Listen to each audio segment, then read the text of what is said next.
Hi everyone, welcome back to our channel. I'm back with another tutorial video, and today's tutorial is based on how to fix something went wrong or please try again later on Spotify.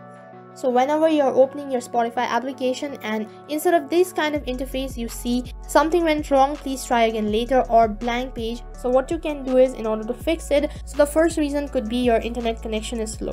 So make sure to check your internet connection, and after doing it so as well, you're not able to fix it, then what you can do is go back to your home screen and then tap on your Play Store application, and on the search box type in Spotify, and as you type in the name of an application on the other page, you'll have to make sure whether your Spotify application is updated or not. Instead of open, if you have update, then simply tap on update, and that might actually fix your problem. And after updating your application, you're still facing similar problem, then what you can do is once again go back to your home screen and then long press on your Spotify application, and as you long press on it, then tap on app info, and as you tap on app info, next tap on storage, and once you tap on storage, on the other page tap on clear cache and clear data. And keeping in mind, once you tap on both of these following options, all your information will be erased, which means that you'll have to log in once again. And after clearing all your data and cache, that might actually fix your problem. So that is how you can fix Spotify something went wrong or please try again later issue on your device. That is all for this video. In case if the video was helpful, make sure to like, share, subscribe, and also hit the bell icon. Thank you for watching.